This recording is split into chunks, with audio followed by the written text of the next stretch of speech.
Super, merci. Donc la question de ce soir, c'est qu'êtes-vous allé voir dans le désert? Une question très intéressante qui va nous permettre de rentrer dans le contexte de l'histoire de Jean le Baptiste.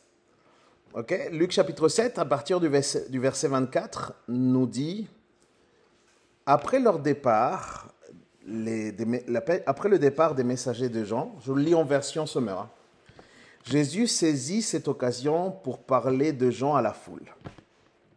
Il leur dit, « Qu'êtes-vous allé voir au désert? Un roseau agité, ça et là par le vent, pardon. Qui donc êtes-vous allé voir? Un homme habillé avec élégance? Ceux qui portent des habits somptueux et qui vivent dans le luxe habitent dans des palais royaux. Mais qu'êtes-vous donc allé voir? Un prophète? Oui, je vous l'assure. Et même bien plus qu'un prophète. Car celui dont est écrit « J'enverrai mon messager devant toi » te préparera le chemin. Je vous l'assure, parmi tous les hommes qui sont nés d'une femme, il n'y a pas un plus grand que Jean. Et pourtant, le plus petit dans le royaume de Dieu est plus grand que lui. Amen. C'est un passage qui est assez complexe parce qu'il y a plein d'ambiguïtés, enfin des paradoxes plutôt. Avant juste cette déclaration que Jésus va faire sur Jean, on pourrait croire que Jésus va faire cette déclaration à un moment où il est très content de Jean, à un moment où ça se passe bien avec Jean. Mais en fait, Jésus fait cette déclaration juste après que Jean ait envoyé ses propres disciples confirmer si c'était bien lui le Messie. C'est-à-dire, c'est exactement le moment où Jean est en plein doute et se pose la question, est-ce que Jésus était vraiment le Messie qui devait venir parce qu'il ne ressemble pas du tout à ce que les Juifs finalement attendaient. Ils avaient un doute parce que le fameux Messie devait venir presque détruire ce qui était le royaume mis en place et devait venir un petit peu avec une espèce de surpuissance, démontrer qu'il était capable de tout, etc., mais d'un point de vue pas simplement miraculeux, mais surtout politique. Et c'est ça qu'ils cherchaient, c'est ça qui était recherché par les Juifs. Et du coup, il y a la question aussi que Jean le Baptiste va se poser. Et juste après ça, malgré que Jean-Baptiste soit dans le doute, Jésus choisit à ce moment-là de donner témoignage de Jean. Je voudrais vous rassurer sur une chose. Parfois, nous sommes dans nos pires moments, et dans nos pires moments, Dieu va donner bon témoignage de nous. Dieu est capable de donner bon témoignage de chacun d'entre nous. Parce que Dieu connaît exactement qui nous sommes, ce qu'il y a au plus profond de nos cœurs, quelle est vraiment cette relation et ce que nous cachons peut-être à tout le monde, Dieu peut le voir. Quand on voit ici que Jésus fait des éloges sur Jean-Baptiste, sur son ministère, et on voit une chose importante, Jésus semble placer ce prophète, parce que c'est un prophète, mais comme un prophète plus. C'est-à-dire un prophète qui est vraiment au-dessus. Parce que ce prophète va être celui qui vraiment va annoncer Dieu vivant sur la terre. Ça va être celui qui va annoncer la manifestation claire de Dieu. Et c'est un prophète qui va aller au-delà puisqu'il va le voir. Jean le Baptiste va partager avec Jésus. Et c'est pour ça que dans Malachie, par exemple, ce qui répond finalement à l'appel de Jean, à comment est-ce que ce que Jean allait faire avait été annoncé. Si vous allez avec moi dans Malachie chapitre 3. Malachie chapitre 3. Malachie, c'est pas très dur à trouver, c'est le dernier livre de l'Ancien Testament. Donc si vous connaissez bien Matthieu, eh ben, vous allez juste dans le livre d'avant. C'est Malachie. On va lire quelques versets, tout simplement, les 3 premiers versets. Il nous dit ceci. « Or, je vais envoyer un messager pour aplanir la route devant moi. » Là, il parle de Jean. Hein. « Et soudain, il viendra pour entrer dans son temple, le Seigneur que vous attendez. C'est l'ange de l'Alliance, appelé appelé de vos vœux. Le voici, il arrive, déclare l'Éternel, le Seigneur des armées célestes. Mais qui supportera le jour de sa venue, ou qui tiendra quand il apparaîtra? Car il sera semblable à un braisier du fondeur et un savon de potasse des blanchisseurs. Il siégera pour fondre et pour épurer l'argent. Oui, le descendant de Lévi, il purifiera, il l'affinera comme l'or et l'argent, et ils seront alors pour l'Éternel des hommes qui lui présenteront l'offrande dans les règles.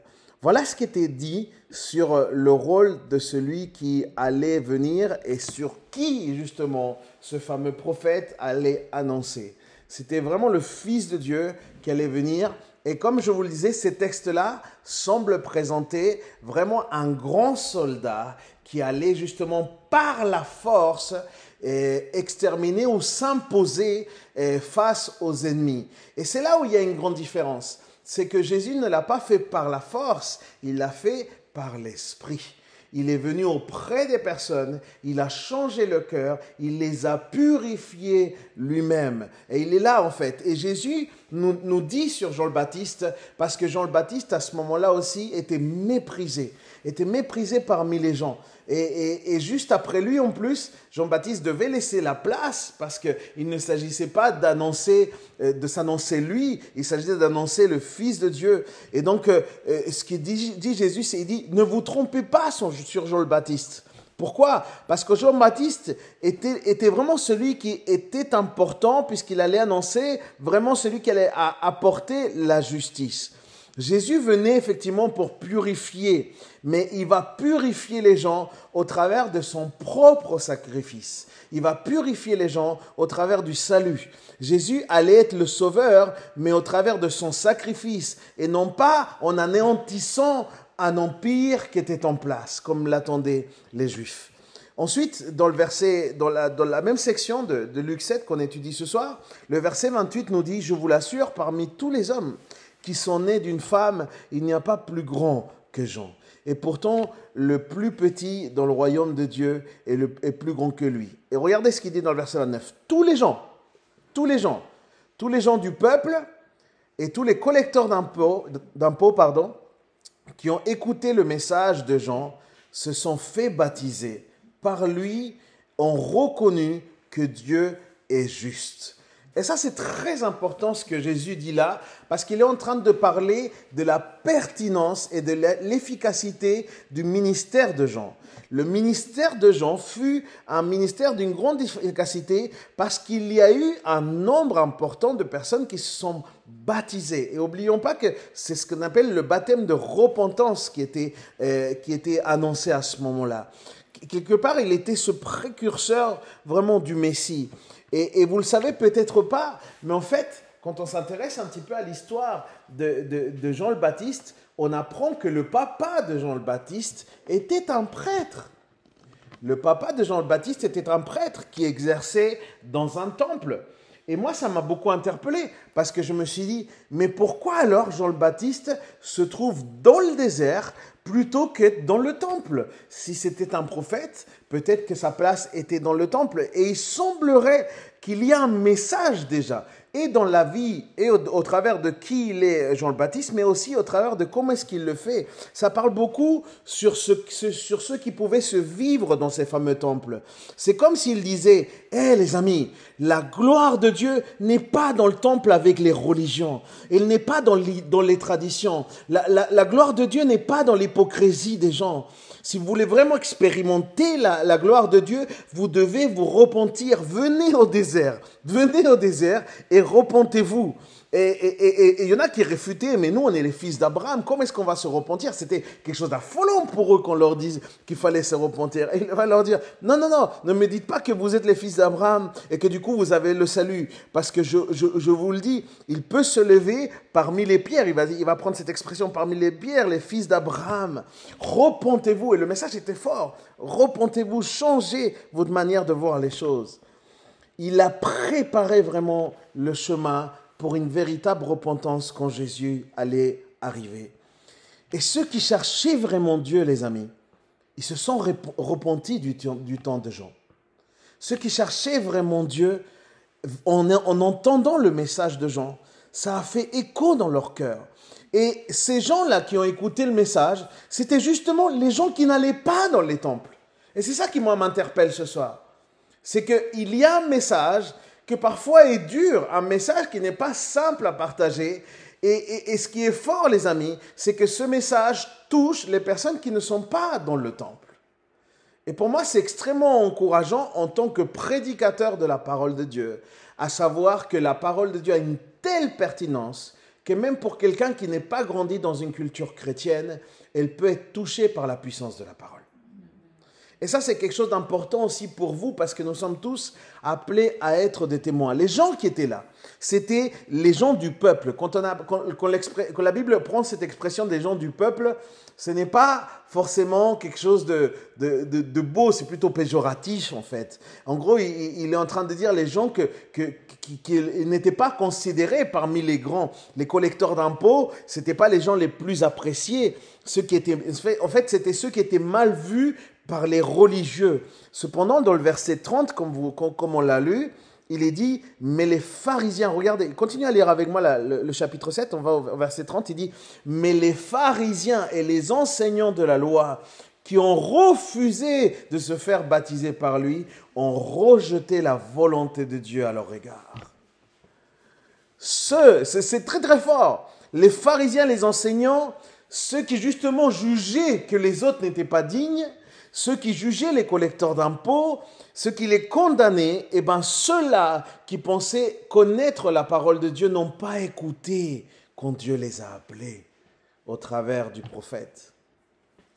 Et c'est ça qui est fort, les amis. C'est quand même ils ont été tellement loin qu'ils ont considéré Jean comme un fou. Ils l'ont catalogué, ils lui ont fait une très mauvaise réputation. Mais en refusant Jean, ils refusaient Dieu aussi. C'était ça le truc. Ceux qui se croyaient experts des Écritures, ceux qui se croyaient experts dans l'enseignement, n'ont pas réussi à écouter et à reconnaître le message concernant Dieu. C'est important, les amis. Verset 31, verset 32, il nous dit, « À qui donc pourrais-je comparer les gens de notre temps? À qui ressemblent-ils » En parlant d'eux, hein. En parlant de ces enseignants, en parlant de ces religieux. Regardez comment est-ce qu'il va leur dire. Ils sont comme des enfants, assis à la place du marché, qui se crient les uns les autres. Quand nous avons joué de la flûte, vous n'avez pas dansé. Quand nous avons chanté des airs de deuil, vous ne vous êtes pas mis à pleurer. Jésus leur disait quelque chose de très particulier à ce moment-là. Il leur disait, vous qui vous croyez des grands enseignants, vous qui vous croyez des grands religieux, en fait, vous êtes des enfants capricieux. Vous êtes des enfants capricieux pour deux raisons. Il y a un commentateur biblique qui a dit quelque chose d'intéressant. Il disait que ceux de l'audience qui ont rejeté Jésus et qui ont rejeté Jean sont comme des enfants qui refusent d'être satisfaits ou d'être contents. Ils ne jouent pas dans les fêtes alors que c'est des moments pour jouer. Ils ne pleurent pas dans des funérailles alors que c'est des moments pour pleurer. Ils ne dansent pas quand il y a de la musique alors que c'est des moments pour danser. Vous et moi, pour la plupart d'entre vous, vous êtes parents comme moi. Et vous avez déjà vu ça. Moi, j'ai déjà vu ça. Il y a tout pour que le gamin il puisse s'éclater. OK? Il y a tout pour qu'il passe un bon moment. Mais quand il a décidé de faire la tête, eh bien, il fait la tête. Je ne parle pas pour toi, Élie, t'inquiète pas. On a tous des enfants. Et ça, c'est une étape très particulière. C'est quand l'enfant fait un caprice. Et là, le reproche qu'il fait, c'est qu'il leur dit, mais vous êtes adultes. Vous n'êtes pas des enfants, en fait. Vous vous vantez de la justice et vous vous vantez de que vous connaissez Dieu, mais vous ne savez pas le reconnaître. Si on continue, verset 33, pour aller vite ce soir, hein, pour ne pas que vous traîniez trop ce soir. Verset 33. En effet, Jean le Baptiste est venu, il ne mangeait pas de pain, il ne buvait pas de vin. Qu'avez-vous dit alors? Il a un démon en lui. C'est terrible. Jean le Baptiste, en fait, les amis, a vécu dans le désert, mais il a vécu pas mal d'années dans le désert. Et il a décidé de vivre une vie très austère, d'une manière très austère. Ça veut dire qu'il mangeait ce qu'il trouvait dans le désert. Et il se trouve qu'il n'y a pas de bonnes bouteilles de vin dans le désert, que je sache. Et du coup, eux, ils râlaient quelque part parce que Jean le Baptiste ne mangeait pas comme tout le monde. Et ils vont après râler parce que Jésus mange comme tout le monde et boit comme tout le monde. En fait, il n'y a rien qui va leur aller. À cause de cela, ils vont juger d'ailleurs Jean à ce moment-là comme quelqu'un qui était possédé. Mais la vie de Jean ressemble beaucoup à la vie d'Élie. Vous savez, dans l'Ancien Testament, il est raconté de ce prophète Élie qui à un moment a été même nourri par des oiseaux eux-mêmes qui ont ramené de la viande et lui ont apporté. Il vivait d'une manière austère, il vivait dans une totale dépendance. C'était une vie un peu particulière, je vous l'accorde, mais c'était sa manière de vivre. Et il était jugé, il était condamné à cause de cela par les gens. D'un autre côté, Jésus s'est retrouvé dans des repas, comme je vous disais, avec les publicains. Et on disait de lui que c'était un grand mangeur et qu'il buvait du vin. Et du coup, qu'il faisait ça en plus en présence de personnes de mauvaise réputation. Du coup, voilà, si Jésus était un bon mangeur, merci Seigneur. Mais encore une fois, les pharisiens n'étaient satisfaits de rien. Ils n'étaient jamais contents, ces gens-là. Ils critiquaient tout le temps. Regardez verset 35. Cependant, la sagesse de Dieu est reconnue comme telle par ceux qui la reçoivent. Et ça, c'est très important, parce que ça parle des gens du peuple.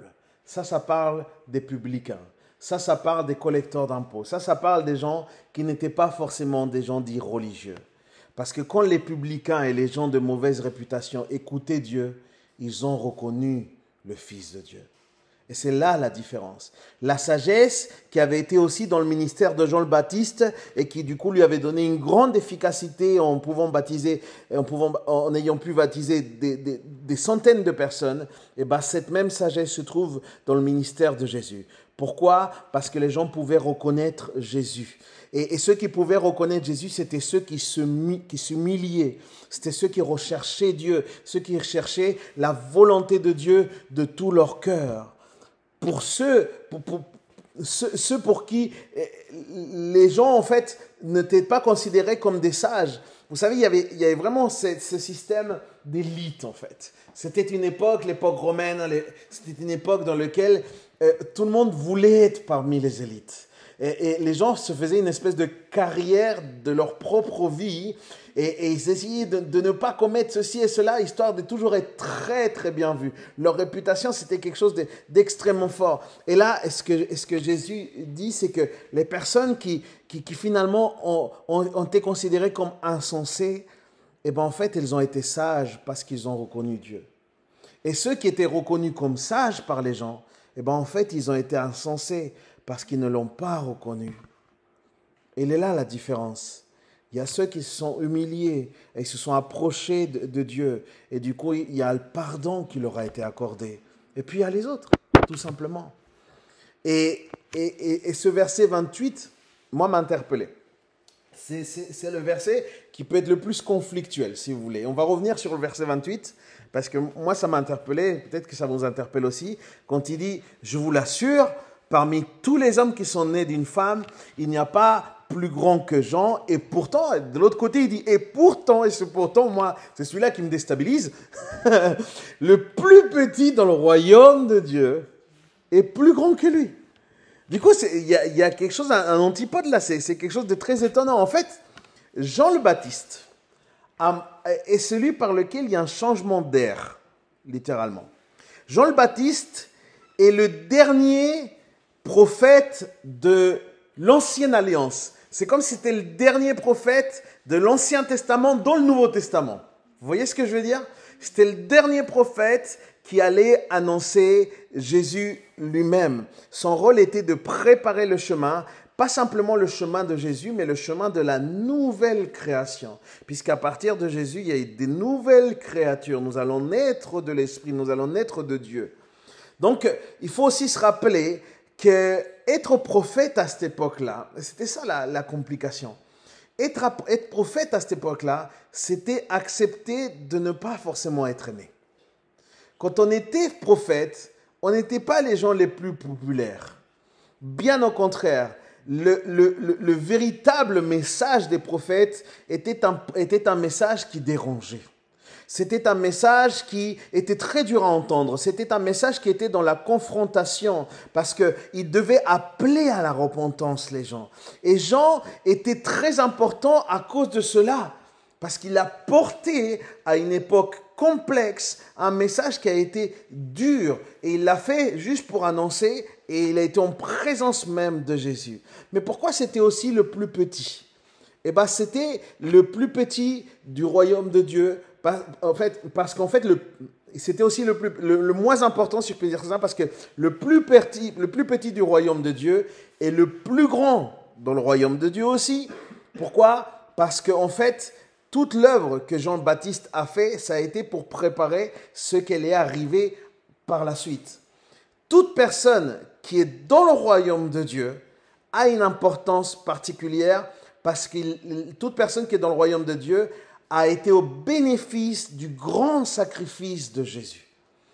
Et notre valeur à toi et moi, elle ne dépend pas de ce que nous avons fait, elle dépend de ce que Jésus a fait. Si toi et moi, nous avons de la valeur, ce n'est pas parce que nous avons pu faire des études, parce que nous sommes nés dans la bonne famille, parce qu'aujourd'hui nous savons faire de l'argent, parce que nous avons une belle ou une mauvaise... Non, ce n'est pas ça. La valeur que toi et moi nous avons, elle réside dans la puissance et dans la générosité du sacrifice de Jésus. Et dans la Bible, il est écrit que le plus petit est le plus grand dans le royaume de Dieu. Les derniers seront même les premiers. Quand les leaders religieux étaient là et ils méprisaient les gens du peuple, ils ont entendu ça de la part de Jésus. Ils ont entendu ce message, ce nouveau message. Ils ont été scandalisés. Mais Jésus, lui, malgré qu'il se présente comme ce nouveau Messie, et en fait, quelque part, il se montre comme celui qui est indomptable. Le fait que Jésus se présente de cette manière et qu'il aille à contresens, est quelque part comme une sorte de provocation, est quelque chose de voulu de Jésus. Jésus ne veut pas toujours paraître comme un doux agneau. Jésus a besoin aussi d'exister en tant que lion de la tribu de Juda. Parce que Jésus, c'est les deux choses. Il est tout à fait capable d'être dans une douceur comme personne ne peut nous la donner, mais il est tout à fait capable aussi de rugir, d'imposer une puissance comme personne ne peut le faire. Il est vraiment ce lion. Et du coup, dans ce sens-là, il a confronté la religion. Il a confronté ce que les personnes, ce qu'étaient les puissants religieux de l'époque pouvaient vivre, et il a appelé à la grâce. Il a appelé comme un doux agneau tous ceux qui étaient rejetés. Et c'est ça que Dieu fait. C'est la grâce pour ses élus. J'arrive à ma réflexion. Tout ça n'était qu'une introduction. Cette question-là, la question de Jésus, qu'êtes-vous allé voir au désert, attire mon attention sur le sens des ministères, sur le sens de nos appels et sur la difficulté que toi et moi, nous pourrons rencontrer peut-être en prêchant l'évangile. La vie de cet homme-là est quand même assez remarquable. Et cette question parle du modèle de serviteur qu'a été ce Jean le Baptiste. Et c'est un modèle, c'est un repère pour chacun d'entre nous. Le défi que cela est de pouvoir représenter aujourd'hui Jésus-Christ auprès des autres. Parce que toi et moi, nous avons reçu la grâce du Saint-Esprit, mais si nous avons reçu le Saint-Esprit, c'est pour refléter Christ. Ça veut dire que Dieu nous a missionnés de quelque chose.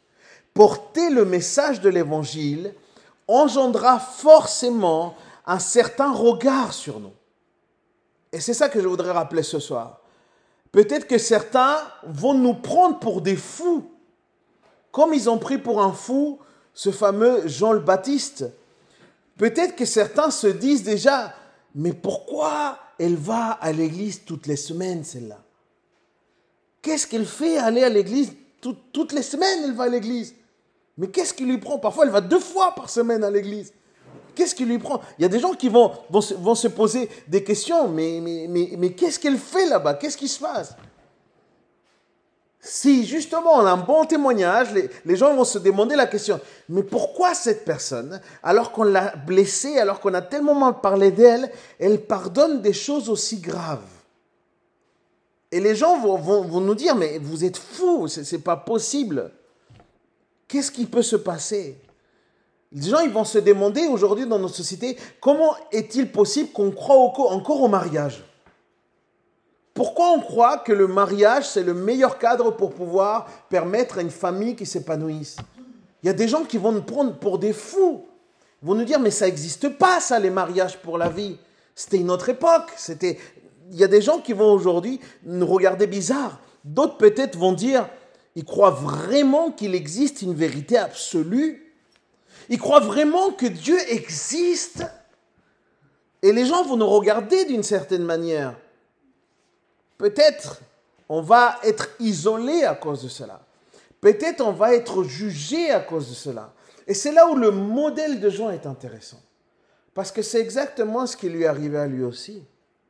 Nous sommes dans ce monde, mais nous n'appartenons pas à ce monde. Et ça, il faut qu'on le garde en tête. Croire en Christ, être porteur de l'évangile, va forcément créer un décalage. Et ce n'est pas forcément ce que l'on souhaite. Par là, je veux dire qu'il ne faut pas qu'on s'efforce à être considérés comme des gens bizarres. Je l'ai déjà dit ça une autre fois. C'est pas la peine c'est pas l'idée que les gens nous identifient comme des gens bizarres. C'est pas ça du tout. Mais tant qu'une autre personne, tant que l'autre n'a pas connu Dieu, tant que l'autre ne s'est pas humilié en reconnaissant son besoin de Dieu face à son péché qui le mène à la mort, alors malheureusement, il sera difficile pour nous d'être acceptés toujours par ces gens-là. Ça sera difficile pour nous d'être vraiment acceptés par l'autre, parfois même d'être respectés par l'autre. Suivre Jésus, les amis, est tout sauf la garantie d'être aimé ou apprécié ou surtout compris par les gens. C'est compliqué pour nous. On a la promesse de l'amour de Dieu qui remplit absolument tout ce qu'il doit remplir dans nos vies. Il n'y a pas plus grand, il n'y a pas plus puissant, il n'y a pas plus complet comme amour que celui que Dieu peut nous donner. Mais de l'autre côté, suivre Jésus, par moments, fera qu'on n'aura pas l'amour ou l'appréciation de l'autre. Suivre Jésus, parfois, est le risque d'une certaine manière d'être persécuté. À cause de Jésus, nous pouvons avoir par moments des saisons de vie dans lesquelles, juste parce ce que nous sommes, pas parce forcément ce qu'on a fait, pas parce qu'on a dit du mal, non, c'est pas ça. C'est juste à cause de ce qu'on porte à l'intérieur, on aura un regard dur envers nous. 2 Timothée chapitre 3, versets 10 à 12. Regardez ce que Paul va dire à Timothée. 2 Timothée chapitre 3, versets 10 à 12. « Mais toi, tu as pu m'observer dans mon enseignement, dans ma conduite, dans mes projets, dans ma foi, dans ma patience, mon amour, mon endurance. » Là, il leur dit, regarde, j'essaye de faire les choses bien. J'essaye de faire les choses au mieux pour tout le monde. Hein. Vraiment, tu as observé. Et regardez ce qu'il dit après.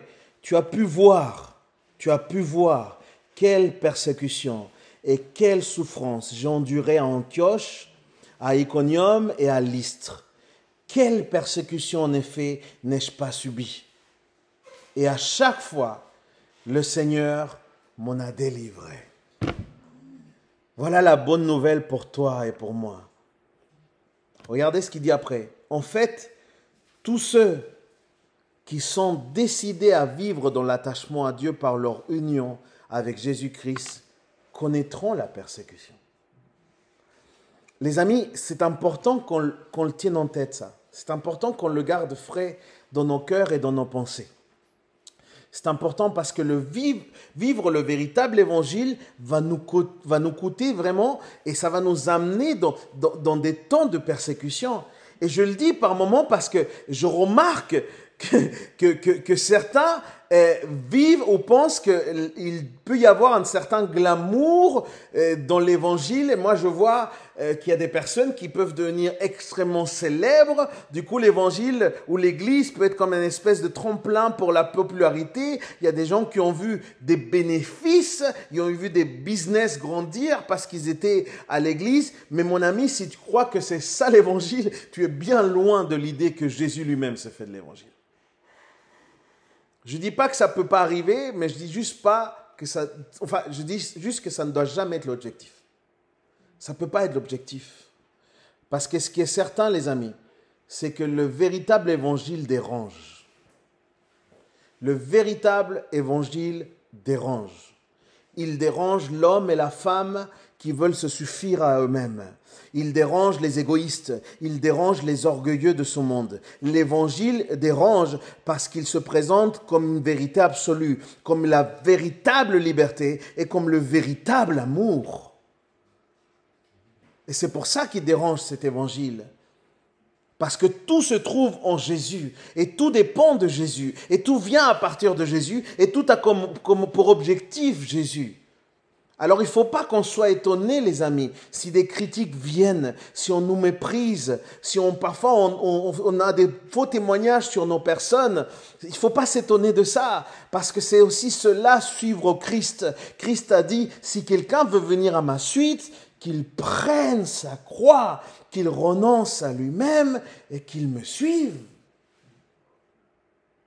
C'est quand même considérable. Je finis avec ces deux versets. Luc chapitre 6, on était au chapitre 7, on va remonter un petit peu. Luc chapitre 6, versets 22 et 23. Regardez ce qu'il dit. Heureux serez-vous quand les hommes vous haïront, vous rejetteront, vous insulteront, vous chasseront en vous accusant de toutes sortes de maux à cause du Fils de l'homme. Quand cela arrivera, réjouissez-vous et sautez de joie, car une magnifique récompense vous attend dans le ciel. Et toi et moi, nous ne sommes pas là pour cultiver des trésors ici sur terre. Nous, nos trésors, ils sont là-haut. Nous, nos trésors sont dans notre éternité avec Dieu. Regardez Romains 8, verset 35-39, je finis avec ça. Romains 8, verset 35-39 nous dit, « Qu'est-ce qui pourra nous arracher de l'amour de Christ ?» C'est un très beau texte, mais regardez, il parle de ça. Est-ce que c'est la détresse? Est-ce que c'est l'angoisse? Est-ce que c'est la persécution? Est-ce que c'est la faim, c'est la misère, le danger ou l'épée? Car il nous arrive ce qui est dit dans l'Écriture. À cause de toi, Seigneur, nous sommes exposés à la mort à longueur de jour. On nous considère comme des moutons destinés à l'abattoir. Mais dans tout cela, regardez, écoutez bien ça, on mène ça ouvre le coffre de ton cœur et mets ça dedans. Dans tout cela, nous sommes bien plus que vainqueurs dans celui qui nous a aimés. Oui, j'ai l'absolue certitude que ni la mort, ni la vie, ni les anges, ni les dominations, ni le présent, ni l'avenir, ni les puissances, ni ce qui est en haut, ni ce qui est en bas, ni aucune autre créature, rien ne pourra nous arracher de l'amour que Dieu nous a témoigné en Jésus-Christ, notre Seigneur. Voilà pourquoi nous portons ce message dans nos cœurs. Voilà pourquoi nous n'avons pas honte de l'Évangile. L'Évangile est une puissance. Alors certes, nous vivrons peut-être des temps complexes. Peut-être que tout le monde va être considéré comme sympa et peut-être que nous, on va nous isoler. Peut-être qu'on va subir des injustices. C'est l'eau de tout ça. Mais toi et moi, nous avons une garantie. Rien ne nous séparera de l'amour de Christ. Notre éternité est assurée avec le Seigneur. Nous sommes heureux, nous dit la parole. Heureux, l'expression heureux, c'est traduit comme sont dignes d'être enviés. C'est ça l'expression heureux. Que le Seigneur nous permette de pouvoir lui être fidèles au travers de notre témoignage et puis qu'on tienne jusqu'au bout. Amen.